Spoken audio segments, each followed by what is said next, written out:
Joe, est-ce que tu sais quel est le riz qu'on prépare pour les anniversaires? Non, je sais pas. Bah, c'est le riz quand on est.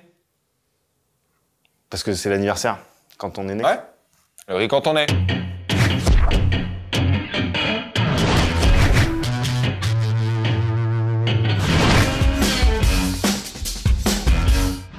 20 ans et toutes ses dents. Bon anniversaire, meuf.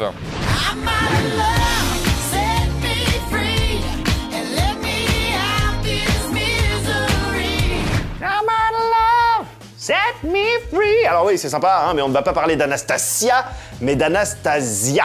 Un long métrage d'animation réalisé par Don Bluth et Gary Goldman pour la Fox, sorti en France en janvier 1998. Ah, moi, je suis un grand fan de Gary Oldman en plus.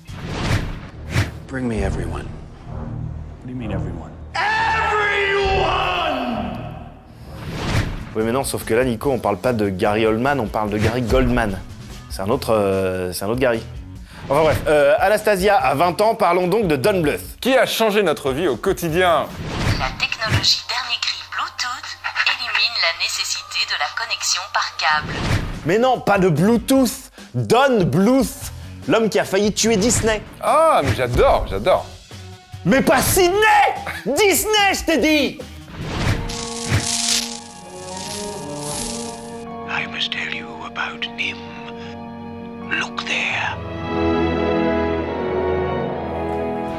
En 1982 sort The Secret of Nim, réalisé par le dessinateur et animateur américain Don Bluth, ancien employé de Disney, la maison de Mickey, qui l'a quitté suite à plusieurs désaccords artistiques. Disney, par exemple, avait jugé The Secret of Nim beaucoup trop sombre. It's an odyssey to another world.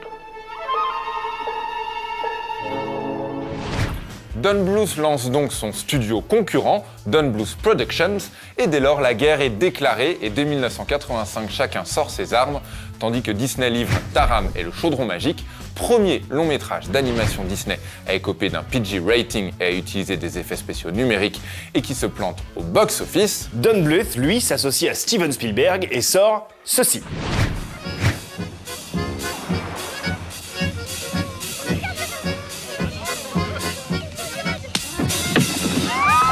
D'ailleurs, Fievel était le prénom du grand-père de Steven Spielberg, mon cher Joe. Eh ouais.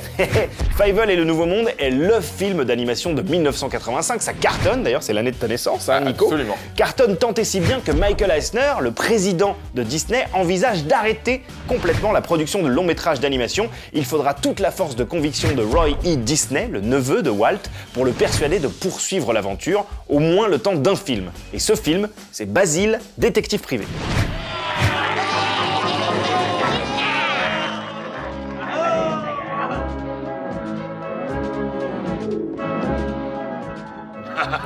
Deux ans plus tard, Disney, pas bête, s'associera à Steven Spielberg pour Qui veut la peau de Roger Rabbit. Et puis, en 1989, sort La Petite Sirène, carton international qui enterrera en quelques millions d'entrées la carrière du Charlie de Don Bluth, sorti le même week-end et aujourd'hui totalement oublié.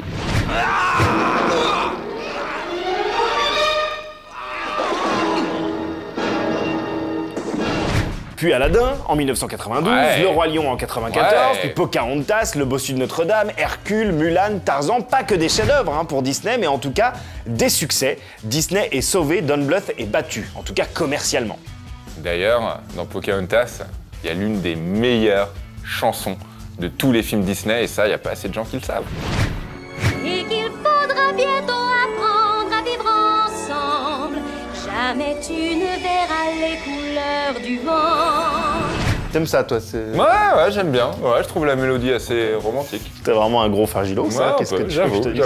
Fragile. Cela dit, les 90s n'ont pas été sans coup d'éclat pour Don Bluth, puisqu'en 98, il parvient à produire et réaliser Anastasia, qui restera son dernier grand film. On peut le dire, on y retrouve un vrai talent de conteur, une animation hyper soignée, un design tellement reconnaissable et un casting vocal de haute tenue. Meg Ryan, John Cusack, Kirsten Dunst, Angela Lansbury ou encore l'irremplaçable Christopher Lloyd dans le rôle du méchant Rasputin.